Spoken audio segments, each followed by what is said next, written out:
Hello everyone and welcome to the channel. My name is Cypher Alpha, and if you didn't know, we actually talk about older games here, and that's what we're going to do today. Today we're talking about Witch and Hero. Witch and Hero was released originally on April 21st, 2016. Developer FK Digital and published by Fly High Works. So Witch and Hero is an 8-bit style action game. You play as a hero accompanied by a witch, taking on the evil Medusa, whom has destroyed many villages and towns with the monsters that stand before her. Basically, Medusa turned the witch into stone, so she's no longer able to move. So it is up to the hero to defeat the monsters and collect their blood in order to recover the witch for a limited time, for a limited duration. The witch's destructive magic easily destroys monsters, but you'll have to rely on the hero's willpower, primarily. He's able to try again, but the witch cannot. Thus, the hero must protect her. So originally, this game was a 3DS port, and it certainly looks like it has some issues as to that regard. I didn't get this game. It wasn't very expensive. It's fairly cheap on sale. Right now it's priced at $4.99. So overall, if you get the game for a lower price, I think it would be fine. I mean, if you get it on a good sale. But it does have some issues, especially as it relates to controller support, specifically.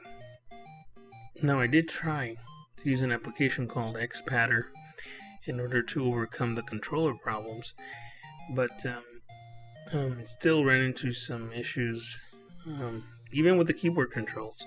So I don't know if there's some issue with the game itself or if it's something with my system, but be aware that there could be some problems there. Now, from what I've seen in the reviews, it looks like it's clearly marked as very positive, but it is, like I said, something you should note if you're jumping into this one.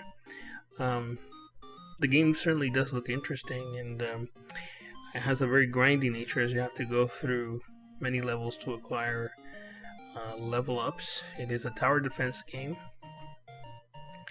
so essentially you have to fight an onslaught of enemies while you protect the core character, which is the witch. And I'm assuming at some point you're able to alternate between the characters, or the witch character assists you, or somehow able to. I was never able to get that part to work yet, as I haven't gone deeply enough into the game, but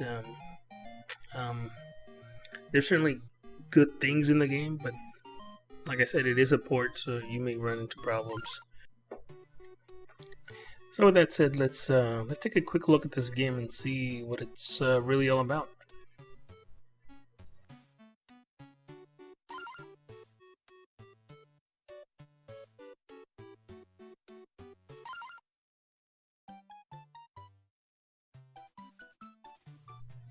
So as you can see here, the story is very basic. The chief of the village sends the hero and the witch to overtake Medusa. Medusa beats them to a pulp, and the hero is able to... The witch is turned into a stone. The hero is able to collect the witch and return to his village, beaten and confused. But his goal is to overcome this.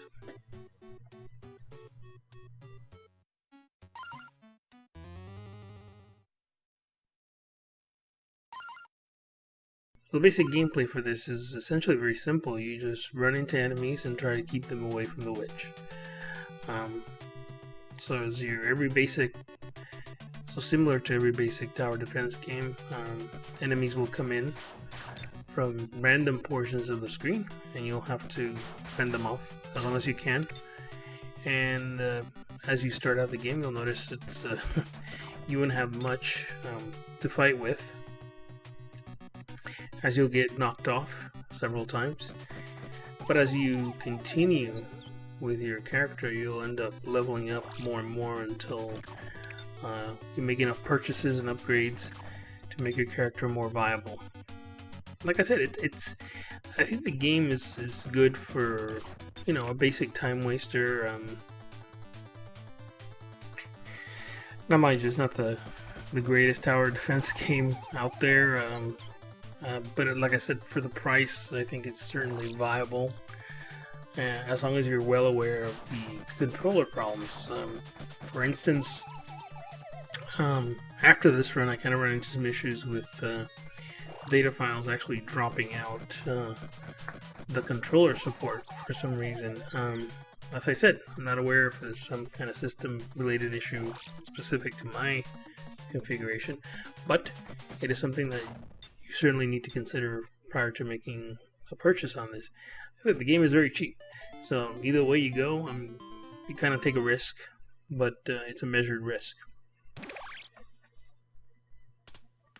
Now, one thing I did notice is that the hero has some abilities. I believe one is called the Hero's Sword, or something similar to that. I may put it up on screen here, but for some reason I was not able to activate that yet, so I'm assuming that comes later as you progress through getting the upgrades for the character.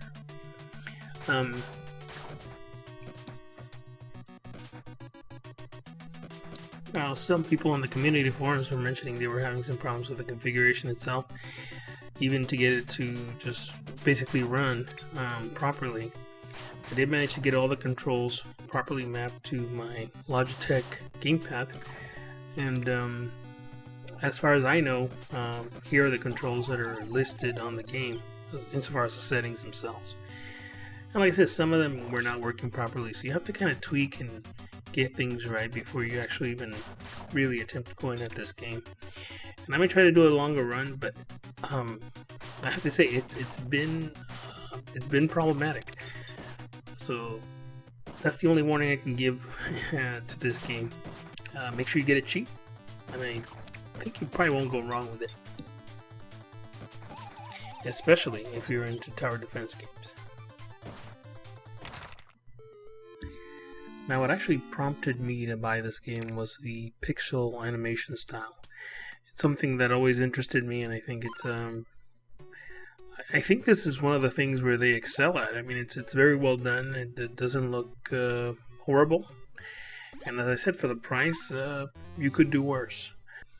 So it is at this point we kind of go back into stage 1, as we kind of, as you kind of saw there in stage 2, we took a stumble.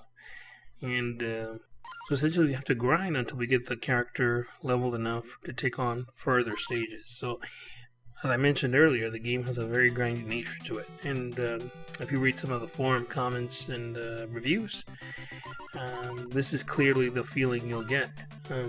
I don't mind grinding games. I think they have their place. So if you enjoy that type of gameplay, I think this is certainly something maybe you should look into buying. Now, just to sum up, I don't think this is a bad game.